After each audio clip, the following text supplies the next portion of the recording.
నేడు సిట్ విచారణకు బీఆర్ఎస్ మాజీ ఎంపీ సంతోష్ రావు హాజరు కానున్నారు. మధ్యాహ్నం 3 గంటలకు జూబ్లీ హిల్స్ పిఎస్ కు సంతోష్ రావు వెళ్లనున్నారు. ఫోన్ ట్యాపింగ్ కేసులో సంతోష్ రావును సిట్ అధికారులు ప్రశ్నించనున్నారు. ఇక సంతోష్ రావుకు సిఆర్పిసి 160 కింద సిట్ నోటీసులను జారీ చేశారు. ఇక ఇప్పటికే కేటీఆర్ హరీష్ రావును సిట్ విచారించింది. దీనిపై మరింత సమాచారం మా కరెస్పాండెంట్ నాగేంద్ర లైవ్ ద్వారా అందిస్తారు. రైట్ నాగేంద్ర, చెప్పండి. Thank you Yamuna. Phone tapping వ్యవహారంలో ప్రస్తుతం కీలక మలుపు చోటు చేసుకుందనే చెప్పాలి. ఇప్పటి వరకు కూడా అధికారులను విచారించినటువంటి సిట్ బృందం తాజాగా రాజకీయ మలుపు తిరిగిందని చెప్పాలి. వరుసగా బీఆర్ఎస్కి సంబంధించినటువంటి కీలక నేతలందరినీ కూడా వరుసగా సిట్ బృందం విచారిస్తుంది. దానిలో భాగంగా ఇప్పటికీ ఒకవైపు హరీష్ రావు, అదేవిధంగా కేటీఆర్, ఈ ఇద్దరు కీలక నేతలను విచారించిన తర్వాత మరొక బీఆర్ఎస్ పార్టీకి సంబంధించినటువంటి మాజీ ఎంపీ అయినటువంటి సంతోష్ రావుకి సిట్ నోటీసులు జారీ చేయడం జరిగింది. నిన్న 160 సిఆర్పి కింద నోటీసులు జారీ చేశారు. ఈరోజు మధ్యాహ్నం 3 గంటలకి జూబ్లీ హిల్స్లో ఉన్నటువంటి ఏసీపీ కార్యాలయానికి సిట్ విచారణ ముందు హాజరు కావాలంటూ కూడా సిట్ నోటీసులు జారీ చేసినటువంటి పరిస్థితి కనిపిస్తుంది. ఇప్పటికే ఒకవైపు కేటీఆర్ని 7 గంటల పాటు, అదేవిధంగా హరీష్ రావుని 7:30 గంటల పాటు విచారించినటువంటి సిట్ బృందం ఈరోజు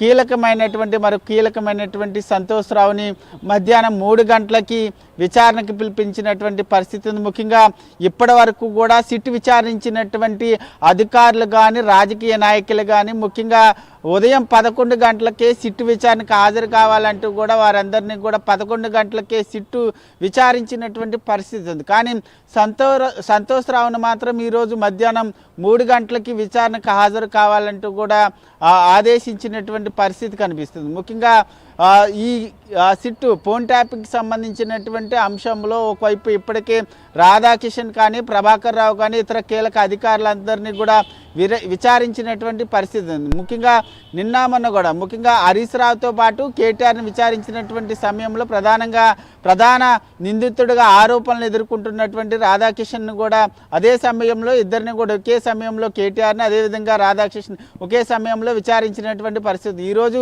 మరొక కీలక నేత సంతోష్ రావుని విచారించేటటువంటి సమయంలో కూడా రాధాకిషన్ను కూడా విచారణకు పిలుస్తారా లేదా అన్నది చూడాలి. ముఖ్యంగా ఈ ఫోన్ ట్యాపింగ్ వ్యవహారానికి సంబంధించినటువంటి అంశంలో ఫోన్ ట్యాపింగ్ ఏ నెంబర్ని ట్యాప్ చేయాలన్నా సరే అది ఆదేశాలు సంతోషరావు నుంచే వచ్చాయనేటటువంటి వార్తలు వినిపిస్తున్నటువంటి నేపథ్యంలో ప్రధానంగా అటు రాధాకృష్ణ ఇచ్చినటువంటి స్టేట్మెంట్ కానీ, అదేవిధంగా కేటీఆర్ కానీ, మరొకవైపు హరీష్ రావు ఇచ్చినటువంటి స్టేట్మెంట్ల ఆధారంగా ఈరోజు ప్రధానంగా సంతోష్ రావుని విచారించేటటువంటి అవకాశం కనిపిస్తుంది. ఎందుకంటే ఏ ఫోన్ ట్యాప్ చేయాలన్నా సరే ముఖ్యంగా ఆ నెంబర్ని సంతోష్ రావే ఇచ్చేవారనేటటువంటి కీలకమైనటువంటి అంశాన్ని ప్రధానంగా సిట్ గుర్తించడం జరిగింది. ఎందుకంటే గతంలో విచారించినటువంటి అధికారులు రాధాకిషన్ కానీ, ప్రభాకర్ రావు కానీ వీళ్ళ ల్యాప్టాప్ని సీజ్ చేసినటువంటి నేపథ్యంలో ప్రధానంగా సంతోష్ రావుకు సంబంధించినటువంటి కీలకమైనటువంటి ఆధారాలు ఆ ల్యాప్టాప్లో దొరికాయనేటటువంటి వార్తలు వినిపిస్తున్నటువంటి నేపథ్యంలో ప్రస్తుతం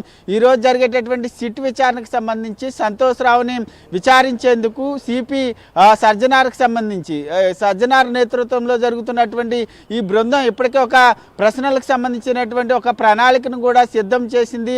ఆ ప్రణాళిక ప్రకారం ఈరోజు సంతోష్ రావుని విచారించేందుకు సిట్ బృందం సిద్ధమవుతుందని చెప్పాలి. మధ్యాహ్నం 3 గంటలకి సంతోష్ రావు మొదటగా బీఆర్ఎస్ తెలంగాణ భవన్ కార్యాలయానికి వెళ్తారు. అక్కడ పార్టీ శ్రేణులు అదేవిధంగా నాయకులతో సమావేశమైన తర్వాత అక్కడి నుంచి నేరుగా జూబ్లీహిల్స్లో ఉన్నటువంటి సిట్ కార్యాలయానికి సంతోష్ రావు రాబోతున్నారని చెప్పాలి. యమున. Thank you Nagendra.